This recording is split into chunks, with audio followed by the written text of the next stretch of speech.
అందరికీ నమస్కారం. తన్వి చెప్పే కథలకు స్వాగతం. ఈరోజే మాఘ ఆదివారం అంటే సూర్యుడికి ఎంతో ఇష్టమైన పవిత్రమైన ఆదివారం అన్నమాట. అందులోనూ సూర్యభగవానుడికి ఆదివారం అంటే చాలా ఇష్టం. వారం రోజుల్లో ఆదివారం అత్యంత పవిత్రమైనదిగా శాస్త్రాలు చెబుతున్నాయి. ముఖ్యంగా ఆదివారం సూర్యభగవానుడికి సంబంధించింది. మన సనాతన ధర్మాల్లో, ఇతిహాసాల్లో ఏ రోజుకి ఇవ్వని ప్రాధాన్యత ఆదివారంకి ఇవ్వబడింది. ఎందుకంటే అనాదిగా మన వాళ్ళు సూర్యోపాసకులు. సూర్యుడిని ఆరాధించే సంస్కృతి మన భారతీయ హైందవ సంస్కృతి. సూర్యుడు మనకు కనిపించే ప్రత్యక్ష దైవం. అందుకనే మనకొచ్చే పండుగలు అన్నీ కూడాను సౌరమానం అంటే సూర్యుడి ఆధారంగానే వస్తాయి.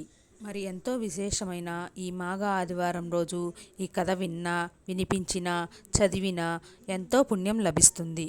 ఈ కథ విన్నా, వినిపించినా, చదివినా అనారోగ్య సమస్యలు పోతాయి, జన్మ జన్మల పాపాలు పోతాయి. మరి ఆ కథ ఏంటో ఇప్పుడు ఈ వీడియో ద్వారా మనం తెలుసుకుందాం. పూర్వకాలంలో సోమయాజుల వారి సోమిదేవమ్మ కథ. ఆమె ఆదివారాల నోము నోచింది. ఈ విధంగా మాఘ ఆదివారాల నోము పట్టి 5 ఏళ్ళు నియమంగా ఆ సూర్య భగవాన్ని భక్తి శ్రద్ధలతో పూజించింది. ఇక 5వ సంవత్సరం నోము పట్టి ఉద్యాపక తీర్చుకొని కథ వినేవారు ఎవరూ లేరు. దాంతో ఆమె ఏం చేయాలో తోచక తన కుమారులను పిలిచింది. కుమారులారా, ఇలా రండి, మాఘ ఆదివారాల నోము కథ వినండి. మీరు వింటే మీకు సంపూర్ణ ఆరోగ్యం కలుగుతుంది అని చెప్పగా కుమారులు ఇలా సమాధానం చెప్పారు. అమ్మా, మాకు సమయం లేదు. రాజుగారు కొలువుకి వెళ్ళడానికి ఆలస్యం అవుతుంది కాబట్టి మేము ఈ కథ వినలేము అని చెప్పి త్వరగా రాజు కొలువుకి వెళ్ళిపోయారు. ఇక సోమదేవమ్మ దాంతో ఆమె ఇంటి గుమ్మం దగ్గర కూర్చొని వీధిని పోయే బాలురులను పిలిచి ఇలా పలికింది.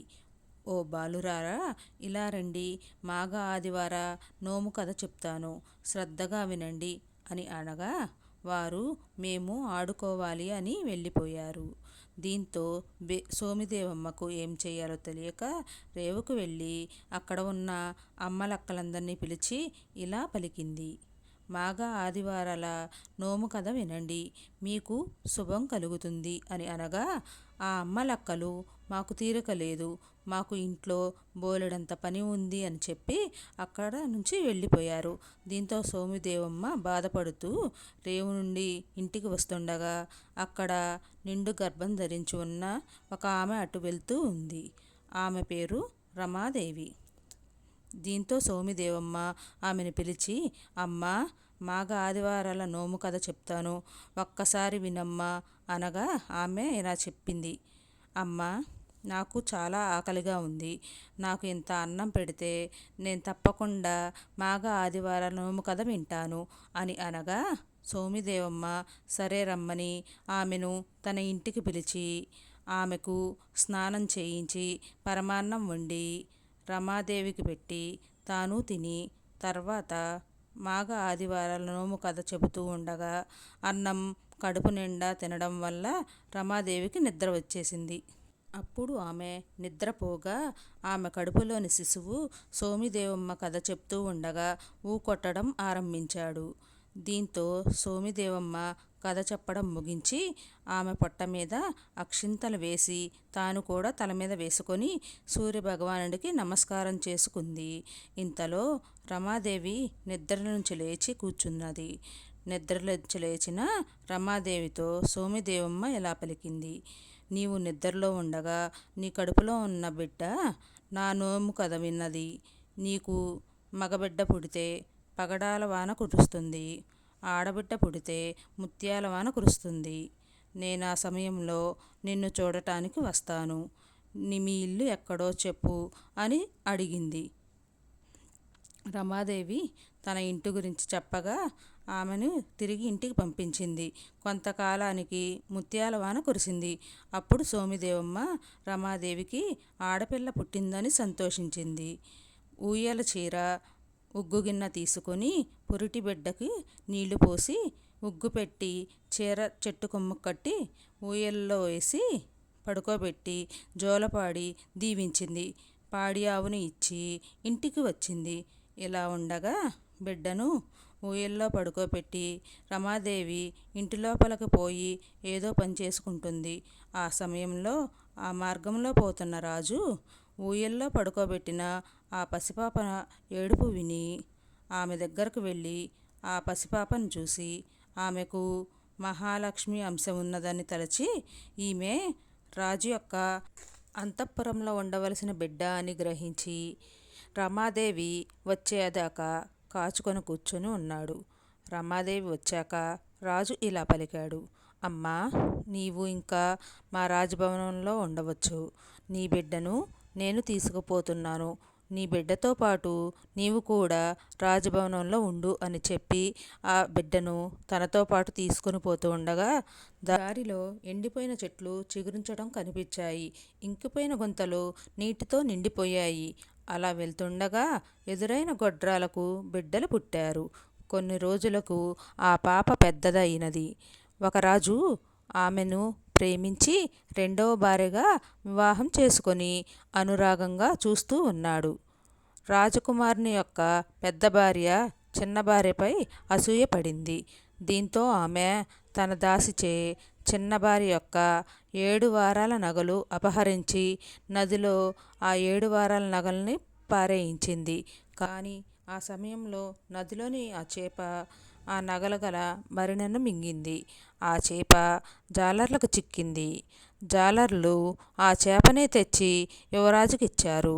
యువరాజుగారు దానిని వండి కూర చేయమని చిన్న భార్య ఇంటికి పంపారు. చిన్న భార్య చేపను కోస్తూ ఉండగా భరిణ బయటపడి పోయిన నగలు దొరికాయి. ఆ నగలన్నిటినీ ఆమె అలంకరించుకొని రాజుకు కబురు చేసింది. దాంతో రాజు వచ్చి చిన్న భార్య అలంకారణ చూసి ఎంతో సంతోషించి నగలు దొరికిన సంగతి పెద్ద భార్యకి చెప్పటానికి అంతఃపురానికి వెళ్ళాడు. పెద్ద భార్యకు నగలు దొరికిన సంగతి తెలిసి చిన్న భార్య ఏ విధంగా చంపాలని తలంచింది. ఒకరోజు చిన్న భార్యను విందుకు పిలిచి పాయసంలో విషం కలిపి చంపబోతూ ఉండగా రాజు కూడా భోజనానికి వెళ్ళి అది విషపు పాయసం అని తెలియక దాన్ని తాగి మృతి చెందాడు. భర్త మరణానికి చాలా దుఃఖించి రాజుతో సహగమనం చేయడానికి చిన్న భార్య సిద్ధపడింది. పెద్ద భార్య తాను కూడా సహగమనం చేయాలని నిశ్చయించుకుంది. ఇద్దరు భార్యలు సహగమనం చేయడానికి వెళ్తూ ఉండగా శ్రీ మహావిష్ణువు వృద్ధ బ్రాహ్మణ్ రూపంలో వారికి ఎదురుపడి ఎక్కడికి వెళ్తున్నారు అని అడగగా భర్తతో సహగమనం చేయడానికి వెళ్తున్నామని చిన్న భార్య చెప్పింది. దాంతో అది విన్న బ్రాహ్మణుడు సౌభాగ్యవతి భవ అని దీవించాడు. ఇలా పలికాడు: అంత పని జరిగే నీకు కాళ్ళు కడుక్కోవడానికి నీళ్లు ఇచ్చి నీవు కూడా కాళ్ళు కడుక్కో అని చెప్పాడు. దాంతో చిన్న భార్య అలాగే చేసింది. దాని తర్వాత మళ్ళీ బ్రాహ్మణుడు నాకు తాగడానికి నీళ్లు ఇచ్చి నీవు కూడా పుచ్చుకో అని అన్నాడు. దాంతో చిన్న భార్య ఇలా పలికింది: నా భర్త మరణించి నేను దుఃఖిస్తున్నాను. నేను దాహం పుచ్చుకోవడం ధర్మం కాదు అని పలికింది. అప్పుడు బ్రాహ్మణుడు నీ భర్త ఏమీ మరణించడు, నేను చెప్పినట్లు చేయి అని అనగా చిన్న భార్య అలాగే చేసింది. ఆ బ్రాహ్మణుడు తనకు తలంటి నీళ్లు పోసి గంధం ఇవ్వమని అడిగాడు. ఆమె కూడా తలంటుకొని పసుపు రాసుకోమని ఆజ్ఞాపించాడు.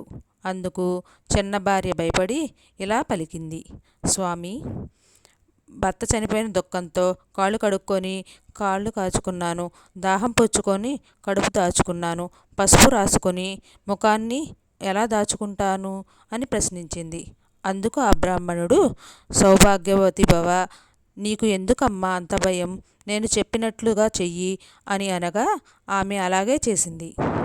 తరువాత ఆమె అతడు చెప్పినట్లు అతనికి బొట్టు పెట్టి తాను కూడా బొట్టు పెట్టుకొని అతనికి భోజనం పెట్టి తాను కూడా భోజనం చేసి అతనికి తాంబూలం ఇచ్చి తాను కూడా తాంబూలం వేసుకొని ఆ బ్రాహ్మణ పాదాలకు నమస్కారం చేయగా అంతా ఆ బ్రాహ్మణుడు శ్రీ మహావిష్ణువుగా మారి ఇలా పలికాడు: అమ్మా, నీ భక్తికి మెచ్చాను. నీవు తల్లి గర్భంలో ఉన్నప్పుడు మాఘ ఆదివారాల కడమిని పవిత్రురాలి అయ్యావు. నీకు ఏం కావాలో కోరుకో, ఇస్తాను అని అన్నాడు శ్రీ మహావిష్ణువు. దానికి ఆమె సంతోషించి తనకు ప్రతిభిక్ష పెట్టమని కోరుకుంది. అంత విష్ణుమూర్తి అలాగే అని అక్షింతలు ఇచ్చి నీ భర్త శవం మీద చల్లమని అదృశ్యమయ్యాడు. తరువాత ఆమె అక్షింతలు తీసుకొని భర్త శవం దగ్గరకెళ్ళి 3 సార్లు ప్రదక్షిణలు చేసి భర్త మీద అక్షింతలు చల్లి, దీంతో అతను నిద్ర నుంచి లేచినట్లు లేచి కూర్చున్నాడు. అది చూసి అక్కడ ఉన్న వారందరూ ఆశ్చర్యపడి ఇలా అన్నారు, ఏ నోము నోచావమ్మా అని అడిగారు. అందుకు ఆమె, నేను ఏ నోము నోచలేదు, ఏ వ్రతమూ చేయలేదు.